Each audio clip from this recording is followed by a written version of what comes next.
آقا علیہ السلام کے ہاتھ میں، ہاتھ پکڑا ہوا ہے۔ سیدنا فاروق اعظم رضی اللہ تعالیٰ عنہ عرض کرتے ہیں یا رسول اللہ میں گزارش کروں؟ آپ نے فرمایا کرو۔ عرض کہ یا رسول اللہ اس کائنات میں کوئی شخص اور کوئی شے ایسی نہیں جس سے میری محبت آپ سے بڑی ہوئی ہو، کائنات کے ہر شخص اور ہر شے سے بڑھ کر مجھے آپ کی ذات پاک سے محبت ہے۔ آپ کی محبت کے مقابلے میں کائنات کی ہر شخص کی، اس میں والدین بھی آ جاتے ہیں، بیوی بچے بھی آ جاتے ہیں، اعزاء اقارب بھی آ جاتے ہیں، ہر شخص اور ہر شے کی محبت آپ کی محبت سے کم تر فروتر ہے، سوائے میری اپنی جان کے۔ یہ صحیح بخاری کی حدیث ہے، سوائے میری اپنی جان کے، کہ میں محسوس کرتا ہوں کہ مجھے جو اپنی جان سے محبت ہے شاید وہ زیادہ ہے۔ آقا علیہ الصلوۃ والسلام نے فرمایا لا یا عمر، عمر ابھی تمہارا ایمان کامل نہیں ہوا، اور لا فرمایا، لا اس کا مطلب تھا کہ عمر یہ بات قبول نہیں ہے، یہ بات قبول نہیں ہے کہ تجھے تیری محبت جو تیری جان سے ہے وہ مجھ سے بڑھ جائے، بھلے ہر شے سے میری محبت زیادہ ہو مگر تیری جان سے محبت تیری اگر زیادہ ہے تو یہ بھی قبول نہیں۔ لا، جب آقا علیہ السلام نے اتنا جملہ بولا لا نہیں، بس اب یہ معجزہ ہے حضور علیہ السلام کا، معجزہ تصرف ہے۔ ایک لفظ بولا لا، اس کا اثر یہ ہوا کہ حضرت فاروق اعظم رضی اللہ تعالیٰ عنہ کے دل و جگر تک وہ لا اتر گیا۔ آپ اسی لمحے بولے یا رسول اللہ، اب اسی لمحے آپ کی محبت میرے دل میں میری جان سے بھی بڑھ گئی، اب میری جان بھی نیچے رہ گئی اور پیچھے رہ گئی۔ تو آقا علیہ السلام نے فرمایا الآن یا عمر، عمر اب تیرا ایمان کامل ہوا، اب تیرا ایمان کامل ہوا۔ تو آقا علیہ السلام نے صریحاً ایمان کا کمال اپنی ذات پاک کے ساتھ محبت پر کر دیا۔ یہ تو ہوا کمال، یہ صحیح بخاری سے حدیث تھی۔ اب صحیح مسلم میں کتاب الایمان میں ایک حدیث آتی ہے، صحیح مسلم میں ہے، وہ صحیح بخاری میں بھی متفق علیہ ہے، بخاری مسلم دونوں میں ہے، مگر میں صحیح مسلم سے اب اس کو پڑھ رہا ہوں کیونکہ امام مسلم نے اس کا باب بڑا خوبصورت باندھا ہے۔ حدیث آقا علیہ السلام کی صحیح بخاری اور صحیح مسلم میں دونوں جگہ آئی، متفق علیہ ہے، مگر باب جو امام مسلم میں باندھا ہے وہ لاجواب ہے۔ آقا علیہ السلام نے فرمایا لا یؤمن احدکم حتی اکون احب الیہ من والدہ وولدہ والناس اجمعین، تم میں سے کوئی شخص اس وقت تک صاحب ایمان ہو ہی نہیں سکتا جب تک میں اسے اس کے والدین سے بڑھ کر، اس کی اولاد سے بڑھ کر، اور دنیا کے مال و دولت اور کل بنی آدم کے ہر فرد سے بڑھ کر محبوب نہ ہو جاؤں، جب تک میری محبت ہر ایک محبت کو پیچھے نہ چھوڑ جائے، اس وقت تک تم میں سے کوئی شخص مومن صاحب ایمان ہو ہی نہیں سکتا۔ اب یہ حدیث آپ نے سنی ہے، پڑھی ہے، ہمیشہ معروف حدیث ہے۔ میں نے کیوں صحیح مسلم سے اس کو لیا؟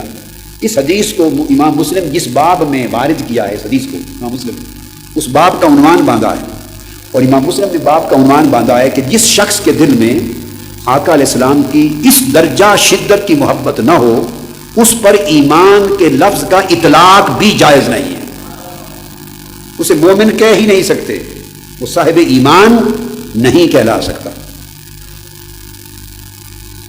جس شخص کے دل میں آقا علیہ السلام کی محبت اتنی شدید نہ ہو، لا یجوز اطلاق لفظ الایمان علیہ، اس شخص پر ایمان کے لفظ کا اطلاق بھی جائز نہیں۔ یہ امام مسلم کا باب ہے۔ تو گویا مطلقاً آقا علیہ السلام کی محبت کو ایمان کا نام دیا، آقا علیہ السلام کی محبت کو ایمان کا۔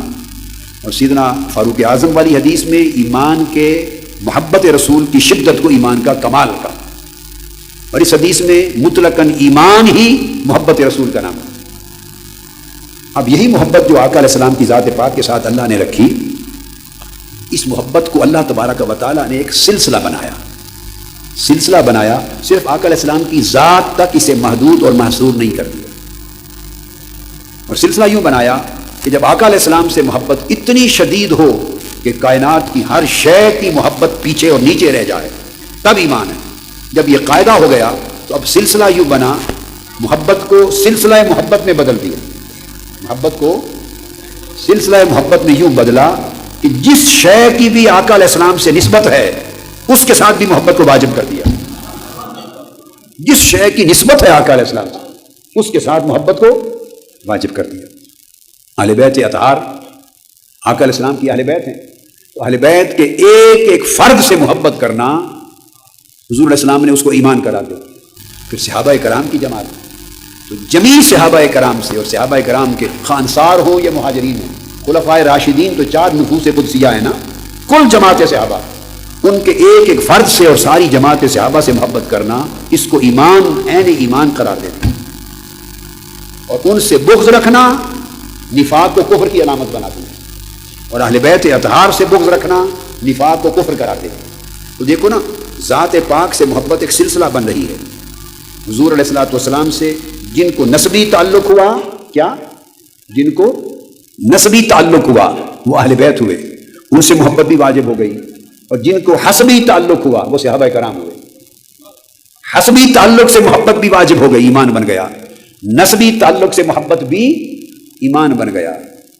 اور آقا علیہ الصلوۃ والسلام جن کو تعلق صحبت ملا ان سے محبت بھی واجب ہو گئی، اور جن کو تعلق قرابت ملا ان سے محبت بھی واجب ہو گئی. پھر آگے اہل بیت اطہار، اور پھر حضور علیہ الصلوۃ والسلام کے صحابہ کرام، پھر آقا علیہ السلام کی آل پاک. اور آل سے محبت کو اس طرح ایمان بنایا کہ ان پر درود اور پڑھنا شامل نماز کر دیا. اللہم صلی علی سیدنا محمد وعلی آل محمد کما صلیت علی ابراہیم وعلی آل ابراہیم. تو یعنی آل پر درود پڑھنا اور آل سے محبت کرنا صرف آقا علیہ السلام نے شروع نہیں کیا، ابراہیم علیہ السلام کے وقت سے سنت چلا رہا ہے. تو آپ نے دیکھا کہ ایمان کو سلسلہ بنا دیا. صحابہ سے محبت، اہل بیت پاک سے محبت، اطرت سے محبت، آل سے محبت. پھر یہاں تک نہیں چھوڑا، پھر آقا علیہ السلام کی حدیث سے محبت، سنت سے محبت، آقا کے فرمان سے محبت، آقا کے دین سے محبت، آقا کی شریعت سے محبت، آقا علیہ السلام کی سنت و سیرت سے محبت. یہ تو وہ چیزیں ہیں نا کہ براہ راست آقا علیہ السلام سے جڑی ہوئی ہیں ساری. پھر آقا علیہ السلام کا شہر ہے مدینہ، اس سے محبت ایمان ہے. تو آقا علیہ السلام نے شہر مدینہ کے لیے دعا کی اور فرمایا اللہ جو محبت تو نے ہمارے دلوں میں شہر مکہ کے لیے رکھی ہے، مدینہ کی محبت کو اس سے بھی 2 گنا کر دے. اب دیکھیے، یعنی میں بتا یہ رہا ہوں کہ چونکہ مدینہ کی نسبت اب مکہ سے زیادہ ہو گئی نا آقا علیہ السلام سے. کیا آقا علیہ السلام سے مدینہ کی نسبت زیادہ ہو گئی نا. پھر مکہ معظمہ میں پیدا ہوئے اور مکہ معظمہ میں 53 سال تک رہے. مکہ معظمہ کو آقا علیہ السلام کے وجود مسعود کی جو سنگت ہے کتنے سال ملی؟ کتنے؟ 53 سال. پھر ہجرت ہو گئی، مدینہ پاک 10 برس رہے، وصال ہو گیا، اور پھر قیامت تک وہیں کے ہو گئے. قیامت تک اب مدینہ پاک کو اپنا جسم اطہر عطا کر دیا. اب 53 سال ایک طرف، اور معلوم نہیں 53 کروڑ سال گزر جائیں قیامت تک، وہ سارا زمانہ مدینے کو دے دیا. اس لیے عرض کیا باری تعالیٰ مدینے سے ہماری محبت جو مکہ کی محبت رکھی ہے اس سے 2 گنا کر دے. میرے خطابات میں ان کی ساری احادیث پوری مصادر تخریجات کے ساتھ میرے خطابات میں ہے. میں اب حدیث کی باتیں نہیں پڑھ رہا ہوں چونکہ میں اصل بات سمجھانا چاہتا ہوں. آپ میرے خطابات کو سنیں تو سب تفصیلات ہیں انشاءاللہ. سمجھانا مقصود یہ ہے کہ مدینہ شہر سے محبت، اور پھر مدینے کے بخار سے بھی محبت. بخار آ جائے اس سے بھی محبت، تکلیف آ جائے مدینے میں اس سے بھی محبت، مدینے کے پہاڑوں سے محبت، مدینہ کے گلی کوچوں سے محبت، مدینہ کے اناج سے محبت، مدینہ کی کھجوروں سے محبت، مدینہ کی آب و ہوا سے محبت، مدینہ کے رہنے والے چلنے پھرنے والوں سے محبت، اہل مدینہ سے محبت. آپ دیکھیے بخاری اور مسلم میں متفق علیہ حدیث.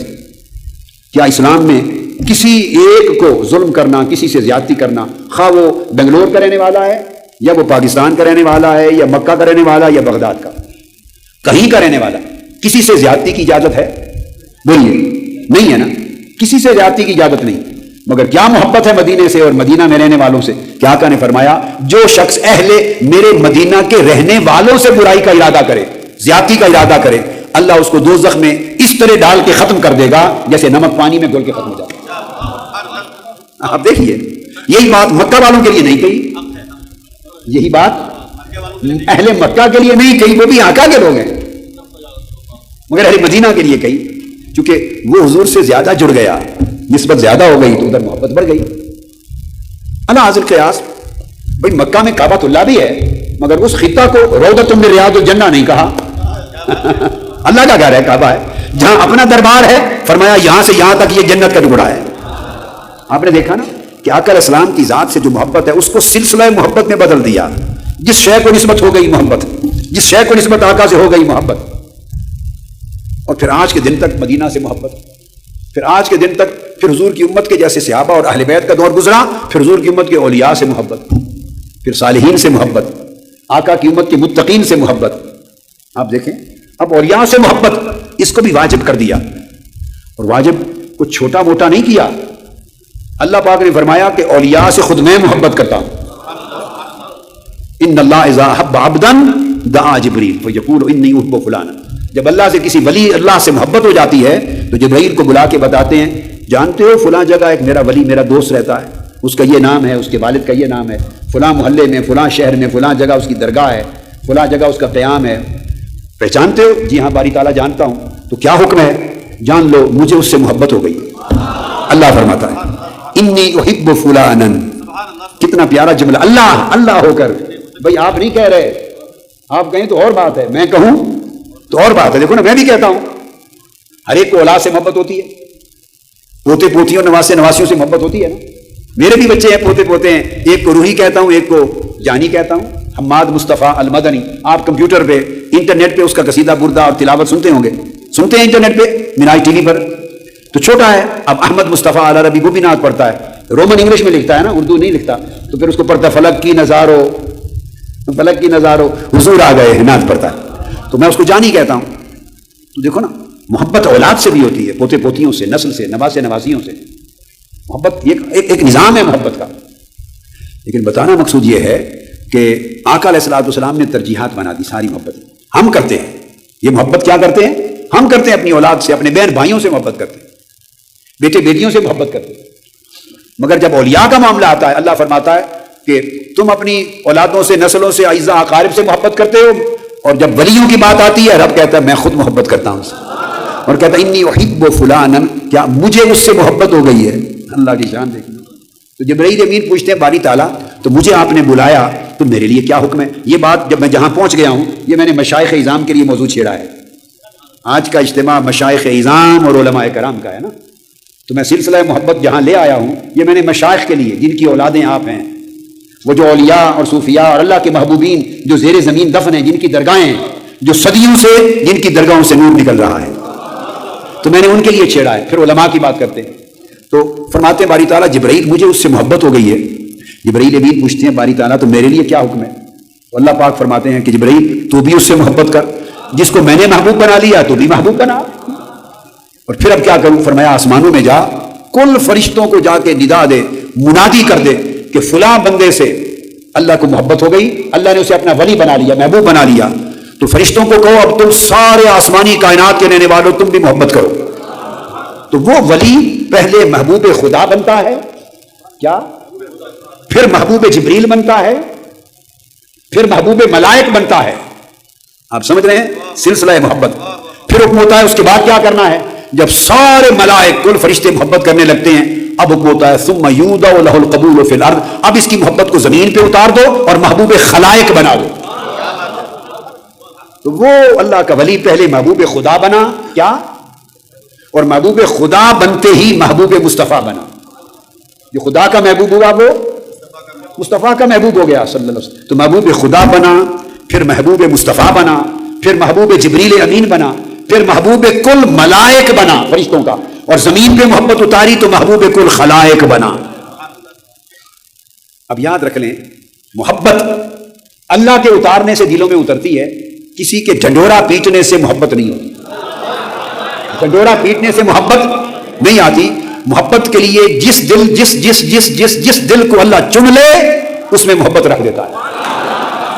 اور یاد رکھ لیں محبت اللہ, دل ایک برتن ہے, دل ایک, اگر آپ کے ہاں یہ برتن ہے مثلا گلاس گندا ہو, کیا گندا ہو, تو اس میں یہ پانی ڈال دے گا کوئی ڈالے گا؟ سادہ سی بات ہے, اگر برتن گندا ہو تو آپ پانی نہیں ڈالتے ہیں. تو جس کے دل کا برتن گندا ہو تو رب اسے اپنے محبوب کی محبت ڈالے گا اس دل میں. آپ کا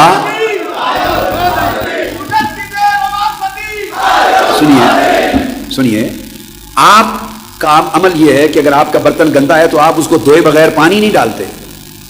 تو رب کی اتاری ہوئی محبت پانی سے بھی ارزاں ہے, پانی سے بھی کم قیمت ہے.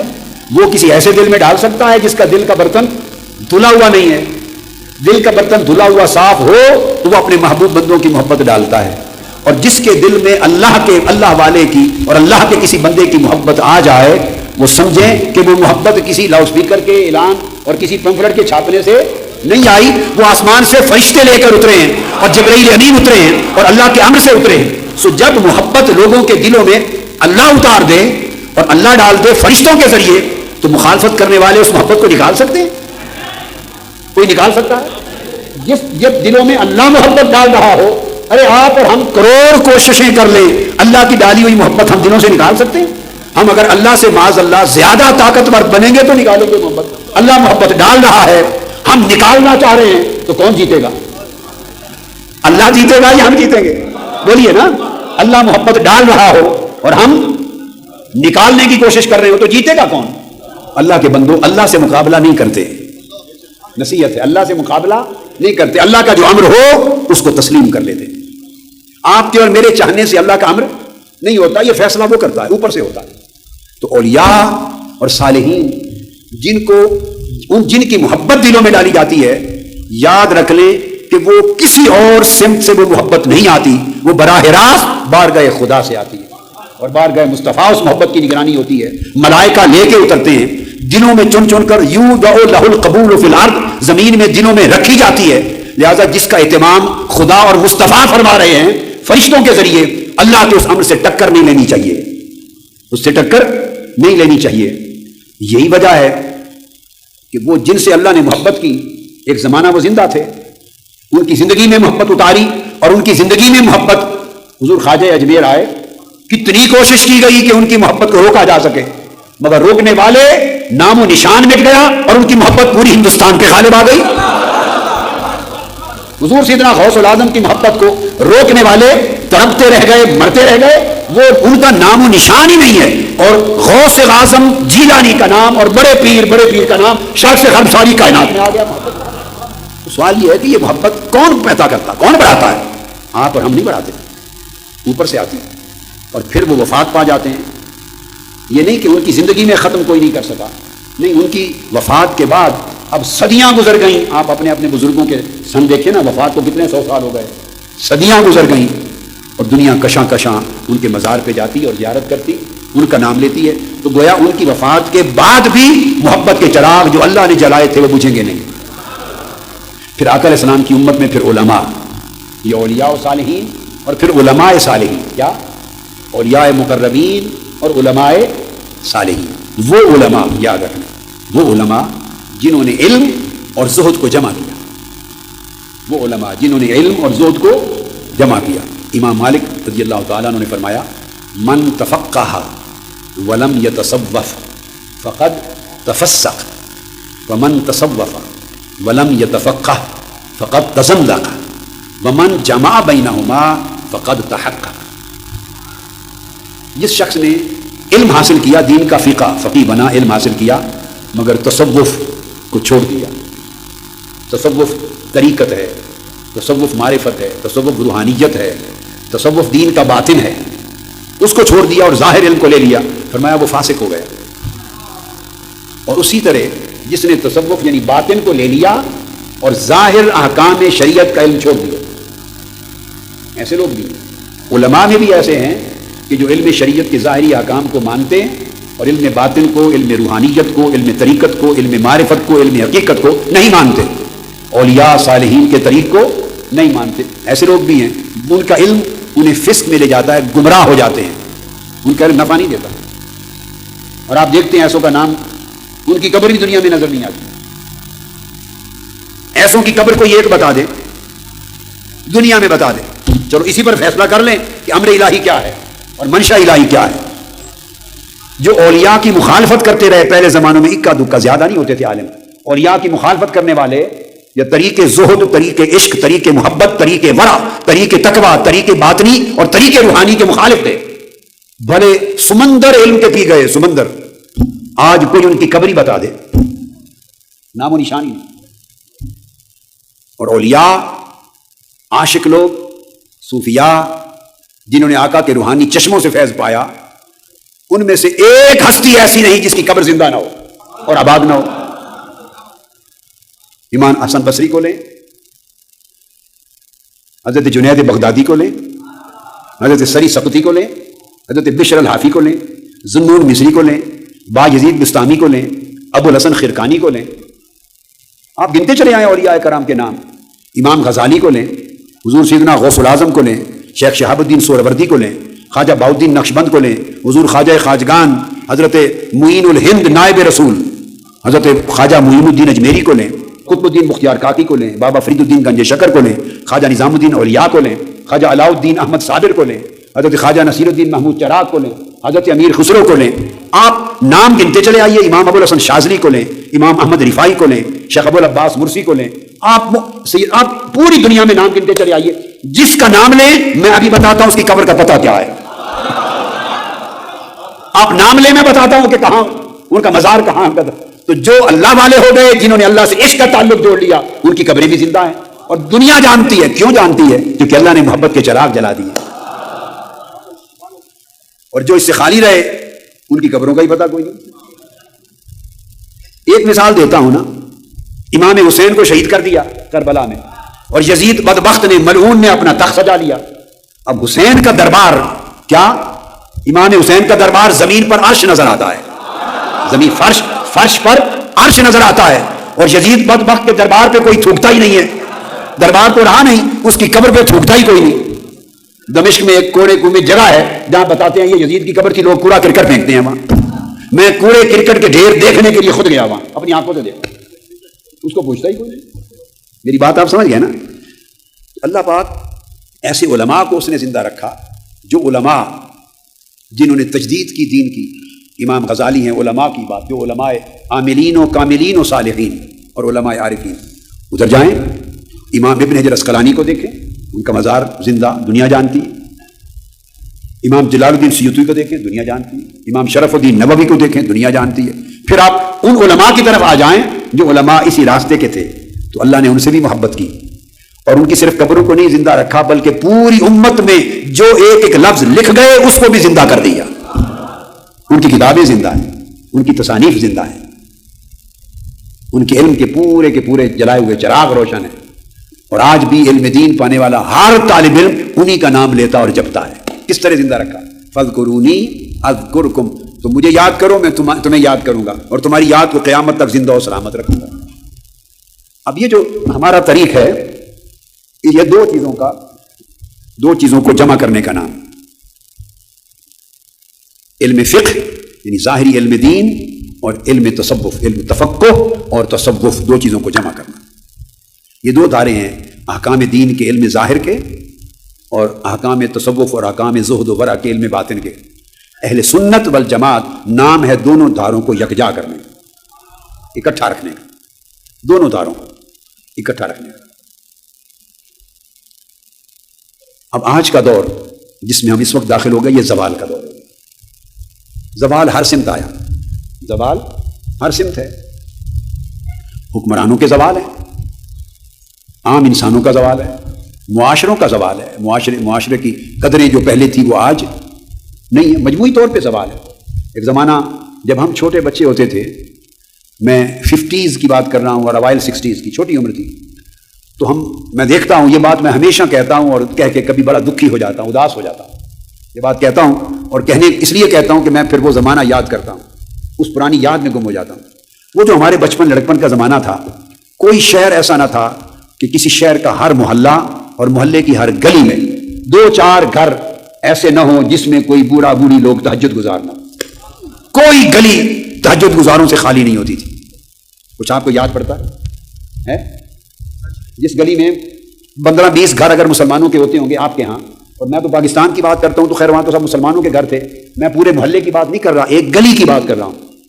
ایک گلی میں مشکل سے کوئی 15-20-25 گھر ہوتے ہیں، 15-20-25 گھروں کی ایک گلی میں 6-7-8 گھر کم سے کم ایسے ہوتے جن میں پچھلی رات تہجد گزار مصلی پر ہوتے تھے، بوڑھے مرد یا بوڑھی عورتیں تسبیح لے کر نوافل پڑھتی، ہر گلی تہجد گزاروں کے ساتھ معمور ہوتی تھی، ہر گلی میں تہجد گزار ہوتے, اللہ اللہ کرنے والے ہوتے, نیک اور صالح لوگ ہوتے, ایک دینی ایمانی روحانی قدریں ہوتی, شرم اور حیا ہوتا, ایک دوسرے کا لحاظ ہوتا. تو کیا بولیے آج کے معاشرے میں وہ قدریں روحانی, اخلاقی اور سماجی ہیں؟ بولیے نہیں رہی نا. تو مجموعی طور پہ زوال آ گیا. جب مجموعی طور پہ سوسائٹیز پہ زوال آتا ہے تو اس کے ہر طبقے پہ زوال آتا ہے. وہی زوال کے اثرات مشائخ کی اولادوں پر بھی آئے ہیں, خانوادوں پر, اور وہی علماء پر بھی آئے ہیں. یہ کچھ سیاستدان ان کو لے لیں, آج سے 30-40 برس پہلے جو پولیٹیکل لیڈر تھے سیاستدان, ان کے قد و قامت اور ان کے اصول, ان کی آئیڈیالوجی, کچھ اصول پرستی, وہ دور اور آج کے دور کے سیاستدان آپ کو ایک ہی سطح کے نظر آتے ہیں؟ فرق ہے نا. ان کی کچھ آئیڈیالوجی ہوتی تھی, کرپشن اس درجے کی نہیں ہوتی تھی جس درجے آج ہے. میں جب یہ بات کر رہا ہوں تو میں پاکستان کی بات میں دیکھ کے کر رہا ہوں, اور انڈیا اس سے مختلف نہیں ہے. یہاں بھی حال یہ ہوگا, باقی ملکوں کے حالات بھی یہی ہوں گے. جس ملک میں جائیں, آج سے 40-50 سال پہلے جائیں, تو پولیٹیکل لیڈرشپ جتنی کیلیبر کی, جتنی کمٹمنٹ والی, جتنی آئیڈیالوجی رکھنے والی, جتنی لیس کرپٹ یا آنےسٹ جتنے سطح کے لوگ ہوتے تھے, آج اس میدان میں وہ سطح نظر بولیے نہیں آتی. تاجروں میں آ جائیں, انڈسٹریلسٹ میں آ جائیں, تاجر لوگ جتنے سخی ہوتے تھے, جتنا اللہ کی راہ میں خرچ کرنے والے ہوتے, جتنی دیانتداری کرتے, یعنی جس میدان, اساتذہ میں آ جائیں, جتنی محنت کرتے اپنے طلباء پر, جتنی تگ و دو کرتے, ہر میدان کا عالم یہ تھا. لہٰذا ہر زندگی کے ہر فیلڈ میں زوال آیا ہے. یہ ایک فینومینا ہے. لہٰذا کسی ایک طبقے کو بدنام بولیے نہیں کیا جا سکتا. یہ زوال تمام طبقات میں آیا ہے. انہی معاشرتی, سماجی, انسانی طبقات میں مشائخ کی اولادیں, اور مشائخ بھی ہیں اور علماء بھی ہیں, تسلسل سے ڈاؤن فال ہوتا جا رہا ہے. تسلسل سے ڈاؤن فال ہوتا جا رہا ہے. میں لوگوں سے یہ کہا کرتا ہوں, 100 زوال کے باوجود مشائخ اور علماء اور ان کے نمائندگان, ان کی پھر قدر کیا کرو. یہ نوجوانوں کے لیے نصیحت ہے میری, پھر قدر کرو. لاکھ درجے زوال آ گیا, مگر پھر بھی قال اللہ اور قال رسول کا چراغ تو انہی کے دم سے ہی روشن ہے نا. اللہ رسول کی بات تو انہی کے ذریعے کان پر آ رہی ہے نا. اگر یہ بھی نہ ہوتے تو اللہ رسول کی آواز بھی کان پر نہ آتی. مشائخ اور ان کے خانوادوں میں اگر زوال آ گیا ہے اور وہ پہلے جیسے نہیں رہے, تو بھائی کسی طبقے کے لوگ پہلے جیسے نہیں رہے. زوال مجموعی زوال ہے, مگر پھر غنیمت ہے کہ چلو ان کے نام لیوا ہیں, ان کے طریقے کو چلا رہے ہیں, کمزوریوں اور نقائص کے باوجود ان کا نام الاپ رہے ہیں, اور ان کی خانقاہوں کی خدمت میں ہیں, ان کے سلاسل کی خدمت میں ہیں, ان کا نام لوگوں تک پہنچا رہے ہیں. اگر یہ بھی نہ ہوتے تو خدا جانے وہاں کیا بن جاتا. لہذا جو دم جس حال میں ہے انہیں غنیمت جانا جائے. یہ میرا پہلا سبق. جو دم جس حال میں ہے اسے غنیمت جانو, اور پھر کوشش یہ کریں بجائے تنقید کا نشانہ بنانے کے, ہر شخص اپنے گریبان میں جھانکے اور اپنی اصلاح کا آغاز کرے. اب یہ دوسرا اصول بتا رہا ہوں. دوسرا ایک قاعدہ یاد رکھ لیں, جس شخص کو دوسرے کے عیب نظر آتے ہیں اور دوسروں کے عیب کو ذکر کرتا اور اچھالتا ہے, وہ عمر بھر اسے اپنے عیب دکھائی نہیں دیں گے. اپنے عیب, جو دوسروں کے عیب دیکھتا ہے, اس کا مطلب ہی یہ ہے کہ وہ اپنے عیب اسے دکھائی نہیں دیتے. اور جس بندے کو اپنے عیب دکھائی نہ دیں, وہ بہت بڑی خیر سے محروم ہو گیا. اس کی زندگی میں کبھی اصلاح ہی نہیں ہوگی. اصلاح ہوگی ہی تب جب اپنے عیب دیکھے گا. بھئی مجھے پتا چلے گا کہ میرے اندر یہ خرابی ہے, یہ خرابی ہے, یہ خرابی ہے. میں اپنی خرابیوں کو, نقائص کو, کمزوریوں کو جانوں گا تو تبھی ان کی اصلاح کی فکر کروں گا نا. اور اگر میں نے اپنی خرابیوں, کمزوریوں کو دیکھنا ہی نہیں, دیکھنا ہی دوسرے کی خرابیوں کو ہے, تو میں اپنی اصلاح کہاں کروں گا. ہمارا سب سے بڑا المیہ یہ ہو گیا ہے کہ ہر شخص مصلح بن گیا ہے دوسرے کے لیے, اور اپنی خرابیوں کو کوئی نہ دیکھنے کو تیار ہے نہ سننے کو تیار ہے. اپنی خرابیوں کو نہیں دیکھتے. لہذا صحابہ کرام کی نصیحت, تابعین کی, اتباع تابعین کی, ائمہ سلف صالحین اور اولیاء کاملین کی, ان سب کی ایک ہی نصیحت ہے, اور وہ یہ کہ بندے اپنے عیبوں کو تک اور دوسروں کے عیب نہ دیکھ. کیا آقا علیہ الصلوۃ والسلام سے ایک صحابی نے پوچھا, آقا نے فرمایا کسی کی غیبت نہ کرو. جو شخص موجود نہیں اس کی پشت پیچھے کسی کے عیب بیان. غیبت اور غیبت ایک مادہ اور ایک خاندان سے ہیں. غیبت کہتے ہیں, اور غیبت کیوں یہ لفظ بنا, غیب سے ہے, یعنی جو شخص حاضر نہیں اس کی برائی کو بیان کرنا, اس کو غیبت کہتے ہیں. جو شخص حاضر نہیں اس کی بولیے برائی کو بیان کرنا. جب آقا علیہ السلام نے فرمایا کہ جو شخص غیبت کرتا ہے اپنے بھائی کی عدم موجودگی میں, اس کا عیب بیان کرتا ہے, گویا وہ اپنے بھائی کا لاش کا گوشت چن چن کے کاٹ کاٹ کے کھاتا ہے. بھائی کی لاش کو کاٹ کے کھاتا ہے. اتنا بڑا ظالم ہے وہ شخص. اتنا بڑا حرام خور ہے وہ شخص جو دوسروں کی پشت پیچھے ان کی عیب جوئی کرتا اور عیب گوئی کرتا ہے. ایک صحابی بولے، عرض کیا یا رسول اللہ، اگر جو عیب بیان کر رہا ہے اگر وہ عیب ہوں بھی درست، یعنی اس شخص میں وہ عیب ہوں تب بھی یہ گناہ ہوگا؟ یعنی جو عیب بیان کرنے والا سچ بول رہا ہے، جس شخص کے جو موجود نہیں اس کے عیب بیان کرنے والا جو عیب بیان کر رہا ہے وہ ایکچولی حقیقت ہیں، سچ ہیں، تو آقا پھر بھی یہ گناہ ہوگا؟ آقا علیہ السلام نے فرمایا تبھی تو یہ غیبت ہے. سچ ہیں، کہہ سچ رہا ہے، جو کہہ رہا ہے وہ سچ ہے، غلط بیانی نہیں کر رہا، عیب اس میں ہیں، مگر غیبت نام اس عمل کا ہے کہ اس کی پشت پیچھے عدم موجودگی میں اس کے عیبوں کا ذکر کرنا، یہ غیبت ہے، اپنے بھائی کی مردہ لاش کا گوشت کھانا ہے، حرام خوری. اور آقا نے فرمایا سچ بیان کرے اور اس کی پشت پیچھے عیب ہو تو یہ غیبت ہے، اور اگر وہ ایسے عیب بیان کرے جو اس میں تھے ہی نہیں اور ہیں ہی نہیں، فرمایا پھر تو وہ غیبت کے علاوہ جھوٹ کا مرتکب ہے، پھر تو وہ کذب کر رہا ہے، پھر تو وہ کذاب ہے، جھوٹ بول رہا ہے. تو دوہرا گناہ ہو گیا، جھوٹ کا الگ اور غیبت کا الگ. اگر اس میں وہ عیب ہے ہی نہیں اور پھر پشت پیچھے بیان کر رہا ہے تو ایک جھوٹ بول رہا ہے، تہمت لگا رہا ہے جھوٹی، دوسری غیبت کر رہا ہے، تو 3 گناہ بڑھ گئے.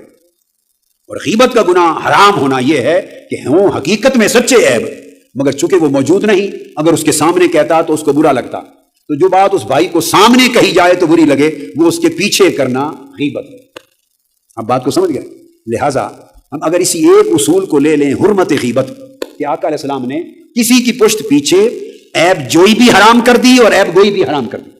کسی کی عیب تلاش کرنا بھی حرام، ولا تجسسوا ولا تحسسوا، نہ کسی کے عیب تلاش کرو نہ کسی کے عیب بیان کرو، تجسس ہی نہ کرو، کسی کے عیب ٹوہنے نکالنے اور معلوم کرنے کی جستجو ہی نہ کرو. اللہ اور اللہ کے رسول نے آپ کو اور ہمیں اس بات پہ مامور ہی نہیں کیا کہ کسی کے عیب تلاش کریں، جستجو کریں. دوسروں کے عیبوں کی جستجو کرنا بھی حرام ہے، یہ کام اللہ کا ہے، اور یہاں کرامن کاتبین کا ہے. اس کے جو عیب ہیں وہ لکھ رہے ہیں رات دن، نیکیاں بھی لکھ رہے ہیں، برائیاں بھی لکھ رہے ہیں، اور ہر شام اللہ کے حضور رجسٹر پیش ہو رہا ہے. ہمارے عیب اور ہماری اچھائیاں جب خدا کو پیش ہو رہی ہیں، ہم خدا کیوں بننا چاہتے ہیں کہ ہم کسی کے عیبوں کی جستجو کریں؟ بھائی یہ ڈیوٹی ہماری نہیں لگی، یہ کرامن کاتبین کی لگی، اللہ کو پیش ہو رہے ہیں. لہٰذا ہماری ڈیوٹی کیا ہے؟ ہم اپنے عیب تلاش کریں، اپنے من میں جا کے ہمارے اندر جو نقص ہیں ان کا ازالہ کریں، اپنی اصلاح کریں، اپنے من میں جھانک کر پا جا سراغ زندگی. اور کسی نے کیا خوب کہا، نہ تھی اپنی برائیوں کی جو خبر، رہے دیکھتے اوروں کے عیب و ہنر، رہے دیکھتے اوروں کے عیب و ہنر، اور پڑی اپنے گناہوں پہ جو نظر تو نگاہ میں کوئی برا نہ رہا. تو نگاہ میں کوئی، جب اپنے گناہ نظر آ جائیں جس شخص کو، اس کی نگاہ میں کوئی گناہگار نہیں رہتا، اور جسے دوسرے ہی گناہگار نظر آئیں، دوسرے ہی گناہگار نظر آئیں، اس کا مطلب یہ ہے کہ اس کا من اتنا پاپی ہے اور اتنے پردے چڑھ گئے ہیں کہ اسے اپنے پاپ، اپنے گناہ، اپنے عیب، اپنے نقص، اپنی خرابیاں نظر نہیں آتی. اور جس شخص کو اپنے من میں خرابیاں نظر نہیں آئیں وہ توبہ کرے کہ اللہ پاک نے اس پر غضب کر دیا ہے، ناراض ہو گیا ہے کہ اسے اپنے عیب دکھانے سے معروم کر دیا ہے. اپنے عیب دیکھتا تو توبہ کرتا، اصلاح کرتا تو مولا کے قریب ہو جاتا. کیونکہ اپنے عیب دیکھ ہی نہیں رہا، لہذا توبہ نہ رہی، اور جب توبہ نہیں تو مولا کی قربت نہ رہی. اب یہ جو قاعدہ میں نے آپ کو سمجھایا، اس کو قرآن مجید کی آیت سے لینا جس میں فرمایا یا ایھا الذین آمنوا، حکم دیا لا ترفعوا اصواتکم فوق صوت النبی، نبی صلی اللہ علیہ وسلم کی بے ادبی نہ کرو، آقا کی آواز سے اپنی آواز کو اونچا نہ کرو، اور نہ بے تکلفی اور بے ادبی سے حضور کو بلاؤ، آواز بلند کرو. اگر تم نے ایسا کیا تو ان تحبط اعمالکم وانتم لا تشعرون، اگر ایسا حضور کی بے ادبی کرو گے تو تمہارے سارے اعمال غارت کر دیے جائیں گے، سارے اعمال جل جائیں گے، ختم ہو جائیں گے. اور آخری ٹکڑا سمجھنے والا وانتم لا تشعرون، اور تمہیں خبر ہی نہیں ہوگی کہ میں لٹ گیا، میرا نہ حج بچا، نہ کوئی زکوٰۃ بچی، نہ کوئی نماز بچی، نہ روزہ بچا، نہ کوئی مدرسہ کی خدمت بچی، نہ تبلیغ بچی، نہ کوئی نیکی، کوئی عمل ہی نہیں بچا، لٹ گیا. وانتم لا تشعرون، اور تمہیں اس کا شعور ہی نہیں ہوگا، خبر ہی نہیں ہوگی. اب یہ بتا، یہ سزا کیوں دی آقا علیہ السلام کے بے ادب کو اور آقا علیہ السلام کے گستاخ کو؟ یہ سزا کیوں دی کہ اسے شعور ہی نہ ہو اور خبر ہی نہ ہو کہ میں لٹ گیا ہوں، برباد ہو گیا ہوں، میرا ایمان بھی تلف ہو گیا، اس کو خبر ہی نہ ہو. یہ سزا کیوں دی؟ اس لیے کہ اللہ رب العزت جس بندے پہ غضبناک ہوتے ہیں اور جب دیکھتے ہیں کہ اس نے میرے محبوب کی گستاخی کی، بے ادبی کی، تو اللہ پاک چاہتا ہے کہ کسی قیمت پہ اب اس کو بخشا نہ جائے. تو وہ گستاخی بے ادبی کے بعد 2 کام اللہ کرتا ہے، ایک تو اس کے اعمال اور ایمان سب غارت کر دیتا ہے، اور دوسرا اس کو خبر اور شعور نہیں ہونے دیتا.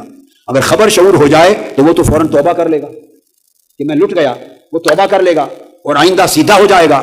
اللہ پاک جس سے توبہ کی توفیق بھی چھیننا چاہے کہ اسے توبہ کی بھی توفیق نہ ہو، اس سے شعور چھین لیتا ہے، اسے اپنی خرابی کی خبر نہیں ہونے دیتا، نہ خبر ہونے دیتا ہے، نہ توبہ کرنے دیتا ہے، نہ بخشش کی طرف آنے دیتا ہے۔ بس یہی اصول آپ یہ تو انتہا ہے ہر گستاخ رسول کی، کہ گستاخ رسول کی بخشش کی کوئی سبیل نہیں، اور گستاخ رسول کی توبہ ہی قبول نہیں، اور توبہ کی توفیق بھی نہیں، اور گستاخ رسول کو توبہ کے لیے شعور بھی نہیں۔ اسی طرح جس بندے کو اللہ پاک روک دے کہ اسے اپنے گناہ نظر نہ آئیں تو سمجھیں اس کا مطلب ہے اس پر بدبختی مسلط ہو گئی، تاکہ توفیق توبہ چھن گئی اس سے۔ جب اپنے گناہ دیکھے گا نہیں تو روئے گا کیسے؟ توبہ کیسے کرے گا؟ معافی کیسے مانگے گا؟ اپنی اصلاح کیسے کرے گا؟ آپ سمجھ گئے نا؟ لہٰذا اللہ پاک نے سارے راستے بند کرنے تھے، سو ایک کام کر دیا کہ اپنے گناہوں اور خرابیوں کو نہیں دیکھتا، اوروں کے ہی دیکھتا ہے۔ بس زندگی گزر گئی، یہ بھی برا، یہ بھی برا، یہ بھی برا، یہ بھی برا، یہ بھی برا، یہ ہر ایک کے عیب نظر آتے ہیں، ایک اپنے عیب نظر نہیں آتے۔ تو نتیجہ کیا؟ جس جس کے ذمے عیب کیے جا رہا ہے اتنے گناہوں پہ گناہ چڑھایا جا رہا ہے اپنے اوپر۔ خدا جانے سچ کہہ رہا ہے، خدا جانے غلط ہے۔ اگر غلط ہے تو جھوٹ اور تہمت کا گناہ بھی ساتھ لگ رہا ہے، اور اگر سچ ہے تو کم سے کم غیبت کا گناہ لگ رہا ہے۔ کیا؟ غیبت کا گناہ لگ رہا ہے کہ بندہ موجود نہیں اور پشت پیچھے اس کو آپ اس کے عیب کو اچھال رہے ہیں۔ لہذا پہلا کام یہ کریں آج سے اس اجلاس میں، اہل سنت والجماعت، مشائخ، علماء سارے، کہ ان کو ایک چاہتا ہوں کہ ایک ہو جائیں۔ پہلی طریق اس کا سبیل یہ کہ آج کے بعد دوسروں کے عیب دیکھنے میں نابینا بن جائیں۔ کیا؟ دوسروں کے عیبوں کے لیے نابینے بن جائیں، اپنے عیب دیکھنے کے لیے بینا بن جائیں۔ بولیے، ہاتھ کھڑا کریں، کیا اس پر عمل شروع کرتے ہیں؟ اس سے عمل آغاز کرتے ہیں؟ دوسروں کے عیب دیکھنے کے معاملے میں نابینا بن جائیں، اپنے عیب دیکھنے کے لیے بینا ہو جائیں۔ اور جو اپنے عیب دیکھنے لگ جائے، میں آپ کو ایک راز کی بات بتاؤں، اسے کسی کا عیب دیکھنے کی فرصت ہی نہیں رہتی۔ ہائے ہائے ہائے ہائے ہائے ہائے۔ جس بندے کو اپنے عیب تلاش کرنے کی سمجھ آ جائے اور اپنے عیب تلاش کرتا رہے اور صفائی کرتا رہے، اپنا پھر عیب دیکھا، پھر اس کے علاج میں لگ جاتا ہے۔ جب عیب دیکھتا ہے اس کو سمجھ آتی ہے کہ میرے نفس کے اندر نفس امارہ کے اثرات ہیں، پھر نفس امارہ کی اصلاح میں لگ جاتا ہے، پھر اللہ والے سے پوچھتا ہے کہ میرے اندر نفس امارہ کی خاصیتیں ہیں، اور نفس امارہ کیا ہے؟ تکبر کرنا، حرص کرنا، لالچ کرنا، جھوٹ بولنا، حسد کرنا، شہوت پہ عمل کرنا، یہ ساری چیزیں نفس امارہ کی ہیں۔ پھر جب انسان اپنی اصلاح کی طرف لگ جائے تو اللہ پاک اس کو نفس امارہ کے اثرات خواب کی مختلف شکلوں میں دکھاتا ہے، اس کو آگاہ کرتا ہے کہ تیرے اندر نفس امارہ کی یہ خاصیتیں ہیں۔ جب وہ سمجھ آئیں تو ہر برائی کا پھر علاج ہے، تو وہ تو پھر اپنی تشخیص میں لگ جائے گا، پھر اپنے علاج میں لگ جائے گا۔ اس سے جان چھوٹے گی تو نفس لوامہ میں داخل ہوگا، پھر اس کا علاج کرے گا، اس کی اصلاح کرے گا، اس کے لیے ذکر کرے گا، صدقہ خیرات کرے گا، توبہ استغفار کرے گا، راتوں کو اٹھے گا، تہجد کرے گا، روئے گا، اللہ کے حضور آنسو گرائے گا، تزکیہ کے لیے محنت کرے گا، ریاضت کرے گا، مجاہدہ کرے گا، اور پھر نفس لوامہ سے جب نکلنے کا وقت آئے گا تو ملہمہ میں داخل ہوگا، پھر اس کی ایک کائنات ہے، پھر اس پر محنت، ریاضت اور مجاہدہ کرے گا، اس سے نکلے گا تو تب جا کے کہیں نفس مطمئنہ کی وادی میں داخل ہوگا، اور نفس مطمئنہ میں قدم رکھا تو اللہ سے دوستی بنتی ہے، وہاں سے ولایت شروع ہوتی ہے، وہاں سے نفس مطمئنہ سے ولایت شروع ہوتی ہے۔ یاد رکھیں، نفس امارہ کفار اور فاسقین کا نفس ہے، نفس لوامہ علماء عاملین کا نفس ہے، پھر نفس ملہمہ جس میں الہام ہوتا ہے، یہ پھر صالحین کا نفس ہے، اور تب جا کے جب نفس مطمئنہ چوتھے درجے میں داخل ہوتا ہے، یہاں سے ولایت شروع ہوتی ہے، یہ اولیاء کا نفس ہے، وہاں نیکی، تقوی، زہد، ورع، اللہ سے تعلق، استقرار پکڑ جاتا ہے، پھر اس کے پاؤں میں لغزش نہیں آتی، پھر چکر چلے، ہوائیں چلیں، طوفان چلے، جو کچھ ہو، نفس مطمئنہ وہ جم جاتا ہے مولا کے تعلق میں، ہر شے ٹوٹ کے گر سکتی ہے، بس صاحب نفس مطمئنہ کا تعلق نہیں ٹوٹتا۔ صاحب نفس مطمئنہ کا تعلق نہیں ٹوٹتا، اور یہ اس وقت ہوتا ہے کہ ریاضت کر کے، ارے اللہ سے کٹے ہوئے لوگوں کبھی اس سے جڑ کے دیکھو، پتہ چلے کہ جڑنے کے بعد کیا ہوتا ہے، اور مولا سے دور ہو جانے والے لوگوں، میری آرزو ہے میں مشائخ کی اولاد، میں یہ سبق، یہ درس لے کے آیا ہوں، کسی نے لکھا ہے کہ کارخانہ ولایت چلا کر ولی کیسے بنتا ہے سبق سکھا دیں، میں تو گنہگار بندہ ہوں، میں تو اولیاء کے قدموں کی خاک بھی ابھی بننے کے قابل نہیں ہوا، مگر سبق بتانا چاہتا ہوں کہ لوگوں غفلت کو توڑ دو، غفلت کا لبادہ اتار کے پھینک دو، راتوں کے اندھیروں میں جاگنا سیکھو، مصلے سے دوستی بناؤ، ارے علماء مصلے سے دوستی قائم کرو، رات کے اندھیرے میں جاگو، بستر سے کٹو، مولا کو پکارو۔ جو شخص مولا سے لو لگا کر رات کے اندھیرے میں اسے کہتا ہے میرے مولا، وہ جواب دیتا ہے میرے بندے۔ اس طرح تعلق جڑتا ہے۔ مناجات، آپ رات کو مناجات کریں۔ آپ رات کو، وہ لوگ جن کی درگاہیں ہیں، جن کے مزار ہیں، جن کے خانوادے ہیں، جن کے ناموں پر ہم پلتے ہیں، وہ راتوں کو مناجات کرتے تھے۔ کیا راتوں کو، میں ایک جملہ بولنے والا ہوں، ذرا اس میں اپنے ذوق کو ڈالیں۔ وہ راتوں کو اٹھ کے مناجات کرتے تھے، یعنی اس سے بات کرتے تھے، مناجات کرتے تھے۔ اور جو لوگ رات کو اس سے مناجات کرتے تھے، رب ان سے ملاقات کرتا تھا، ان سے ملاقات کرتا تھا۔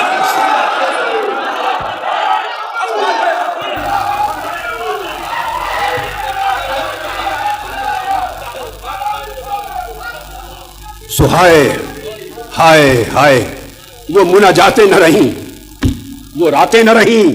کیا؟ وہ راتیں نہ رہیں، سو وہ مناجاتیں نہ رہیں۔ مناجاتیں نہ رہیں تو وہ ملاقاتیں نہ رہیں۔ وہ سب باتیں چلی گئیں، ہم باتوں میں رہ گئے، الزام تراشیوں میں رہ گئے، برا بھلا کہنے میں رہ گئے۔ من ایک دنیا ہے، ارے ہم صحرا بن گئے ہیں، چشمے سوکھ گئے ہیں۔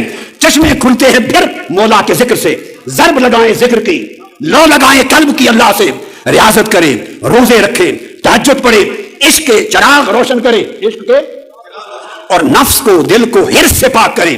دنیا کا حرص لعنت بھیجیں، دنیا کا حرص، پیسے کا حرص کاٹتے جائیں، جڑ کاٹتے جائیں۔ تکبر کا حرص، بڑائی کا حرص، ناموری کا حرص، شہرت کا حرص، مالداری کا حرص، یہ سارے حرص دشمن ہیں، ناگ ہیں، سانپ ہیں، ہمیں کھا گئے۔ یہ سارے حرصوں کی جڑ کاٹیں۔ جب جڑ کٹے گی دل صاف ہوگا، دل جب صاف ہوگا ادھر سے کٹے گا تب ادھر جڑے گا۔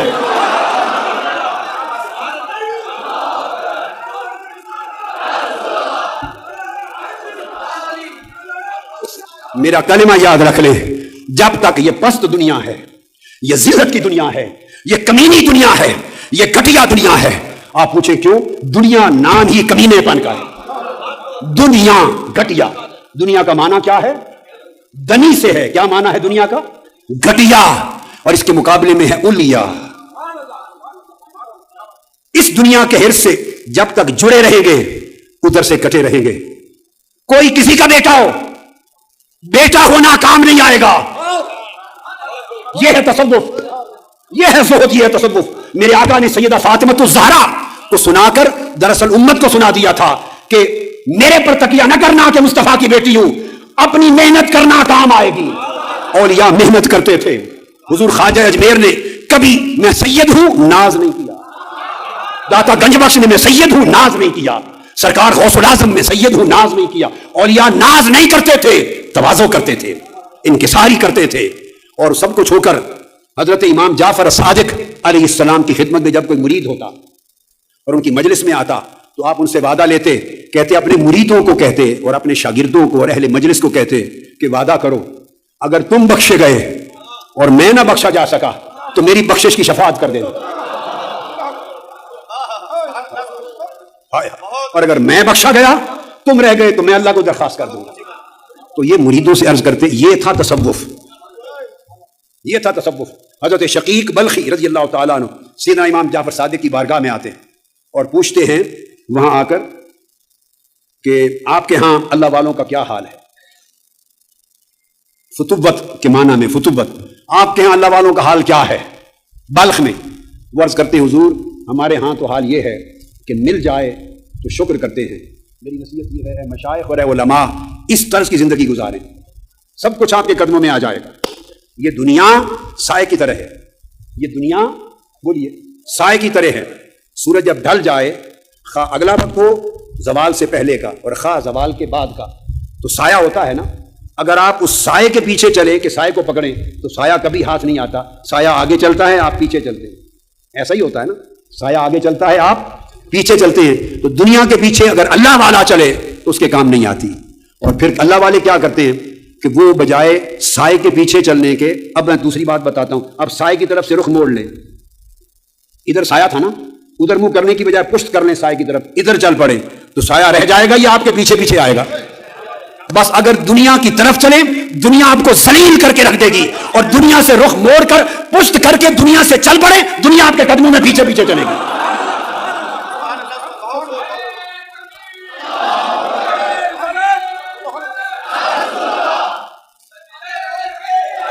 جن اولیاء اللہ کے ہم نام لیوا ہیں، جن اولیاء اللہ کے ہم نام لیوا ہیں، وہ دنیا کے پیچھے کبھی نہیں چلے تھے، دنیا ان کے پیچھے چلتی تھی۔ بس لوگوں، اچھا آپ دنیا کی طرف پش کر لیں تو آپ کدھر چلیں؟ آپ مولا کی طرف چلیں، ہائے ہائے، آپ مولا کی طرف چلیں۔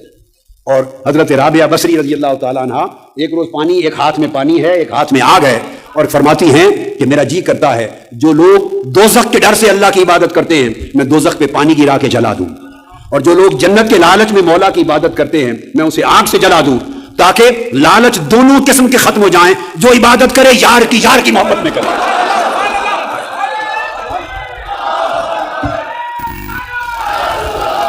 میں ایک جملہ بولوں گا، اگر تو یاری کا علم نہیں ہے تو جدا بات ہے، اگر یاری کرنی ہے تو یاری میں دنیا داری نہیں ہوتی۔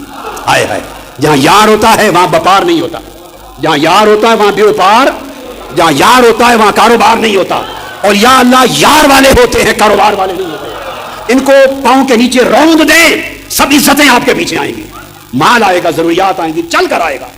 بس میرا تو ایک سبق ہے آج، خیال تو شروع میں یہ تھا کہ آپ باتیں پوچھیں گے میں جواب دوں گا، لیکن اللہ کو منظور کچھ اور تھا، ایسے ہی میں نے کہا ابتدائی چند باتیں کہہ دوں، لیکن پھر یہ کہ ایک طبیعت ایک طرف رواں ہو گئی، چل پڑی، اب وہ آپ کی باتیں رہ گئی، مگر ساری آ گئی، اس میں ساری آ گئی نا، اب حاجت تو نہیں رہ گئی، بس اس درس میں ساری باتیں آ گئی، سارا آ گیا جو آ گیا اس میں۔ تو میں بتانا چاہتا ہوں، میں پوری زندگی کا نچوڑ بتا رہا ہوں، جو پڑھا جو کیا، جو پڑھا جو کیا، پہلا قدم صفائے قلب کا، پہلا قدم ولایت کا، وہ قلب و باطن کا ہر حرص سے پاک کرنا، ہر حرص سے پاک، ہر غیظ سے پاک، ہر تکبر سے پاک، ہر رعونت سے پاک، ہر خباثت سے پاک، ہر لالچ سے پاک، ہر طلب سے پاک، ہر غرض سے پاک، ہر خواہش سے پاک، ہر شے نکال دیں دل سے، اور دل خلوت گاہ بن جائے، دل خلوت گاہ بن جائے۔ جب دل اکیلا رہ جاتا ہے اور ہر شے دنیا کی نکل جاتی ہے، اس محبوب کا شیوا یہ ہے جب تک خلوت نہ ہو ملتا نہیں۔ ہائے ہائے، اور دوستو کوئی محبوب بھی بڑی بزم میں نہیں ملتا۔ ہائے ہائے ہائے، میں جلد ختم کروں گا چونکہ میں اب کسی اور گلی میں جا رہا ہوں، اور پھر پلٹ کے نہیں آئیں گے، پھر رات بیت جائے گی اور پھر خدا جانے کہاں گم ہو جائیں، کوئی اور موضوع چل رہا ہے، پھر وہ موضوع کھینچ کے لے جائے گا، میرے بس میں نہیں رہنا۔ اتنی بات سمجھا دوں کہ کوئی محبوب کسی کو بڑی بز میں نہیں ملتا، دنیا کا محبوب بھی ملنا چاہتا ہے تو خلوت مانگتا ہے۔ ہائے ہائے ہائے ہائے، دنیا کا محبوب بھی ملنے کے لیے خلوت مانگتا ہے۔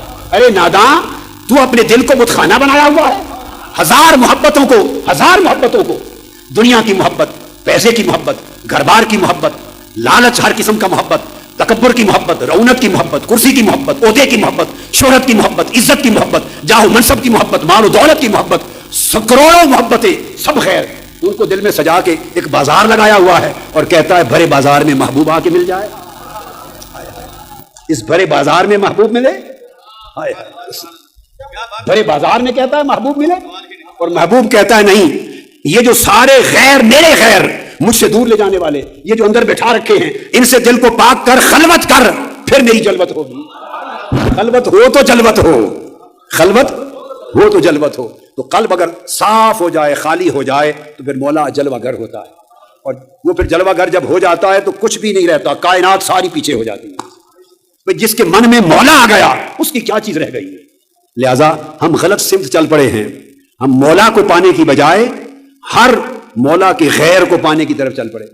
مولا کے، میرے پاس ایک بار علماء کرام کا ایک وفد آیا، اور ایک بار کچھ پیران کرام کا بھی وفد آیا، ایک بار علماء کا۔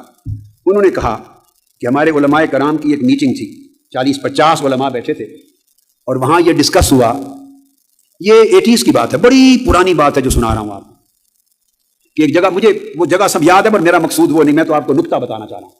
تو علماء نے ڈسکس کیا میرا نام لے کر کہ ان کے پاس اسم اعظم ہے، یہ ہماری بحث ہوئی، ان کے پاس کوئی اسم اعظم ہے۔ وجہ یہ کہتے ہیں کہ ہمارے خطاب کا اعلان ہوتا ہے تو 200 بندے نہیں اکٹھے ہوتے، اور تھوڑی دیر کریں تو آدھے 10 منٹ کے بعد اٹھ کے جانے لگ جاتے ہیں۔ ان کو سننے کے لیے لاکھوں لوگ آتے ہیں، اور ساری رات بات کرتے رہیں تو کوئی اٹھ کے نہیں جاتا۔ ابھی آپ نے بنگلور میں دیکھا، دن کے 10 بجے سے لوگ پنڈال میں آنے لگ گئے تھے، رات کو خطاب ہونا ہے، 12 گھنٹے پہلے لوگ آ رہے ہیں.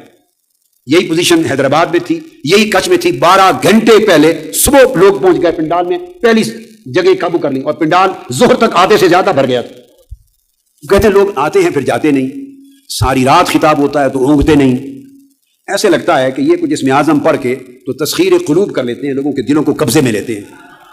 اس پر ان کا اتفاق اور اجماع ہو گیا کہ یہ بات تو ہے تو کوئی تسخیر قلوب کا وظیفہ اسم اعظم ان کے پاس، لیکن معلوم کیسے کریں؟ تو 4 علماء تھے، وہ جس زمانے میں ایم اے کر رہا تھا پنجاب یونیورسٹی میں، اس زمانے میں وہ میرے دوست تھے، مجھے ملنے آیا کرتے تھے پنجاب یونیورسٹی میں، میری عمر کے آدمی تھے. ان کے ذمہ لگایا گیا کہ آپ کی بڑی قربت اور دوستی ہے، وہ 1971-72 کے زمانے سے، 71-72 کے زمانے سے، آپ جائیں اور آپ پوچھیں کہ کیا اسم اعظم ہے ان کے پاس، کیا راز ہے. وہ میرے پاس آئے، انہوں نے یہ ساری بات جو میں نے آپ کو بتائی مجھے سنائی اور کہا کہ اب آپ فرمائیں کہ آپ کے پاس اسم اعظم کیا ہے. میں نے کہا میں کسی اسم اعظم کا وظیفہ نہیں کرتا، اور اگر چلو آپ بالفرض اصرار کریں، ضد بھی کریں، تو جو میرا اسم اعظم ہے وہ آپ کے کام نہیں آنے والا، وہ آپ کے کام نہیں آئے گا، اور ممکن ہے بتاؤں تو آپ مانیں گے ہی نہیں، تو فائدہ کیا؟ کہنے کہ نہیں مانیں گے، کام تو پتہ نہیں آئے یا نہ آئے مگر مانیں گے ضرور. بہت اصرار کیا، بہت زیادہ. میں نے کہا اچھا مانیں گے، ان سے قسم لی، ٹھیک ہے مانیں گے.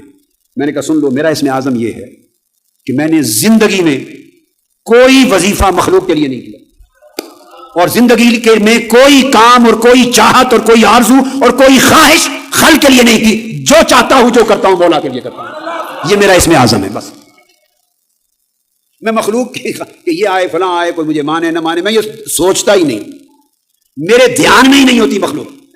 میں آیا ہوں، کوئی اٹھ رہا ہے کوئی نہیں اٹھا، مجھے پرواہ نہیں. کوئی چومتا ہے نہیں چومتا، پرواہ نہیں. کچھ آئے نہ آئے، پرواہ نہیں. کوئی وظیفہ زندگی میں نے مخلوق کے لیے نہیں کیا کہ لوگوں کے دلوں کو تسخیر کروں، تو دور کی بات، مخلوق کے ارادے سے کبھی وظیفہ ہی نہیں کیا. تو پھر کیا؟ میں نے کہا جو پڑھتا ہوں جو کرتا ہوں فقط مولا کے لیے کرتا ہوں، اور اللہ کی رضا کے سوا کسی شے کی طلب دل میں لاتا نہیں. یہ میرا اسم اعظم ہے.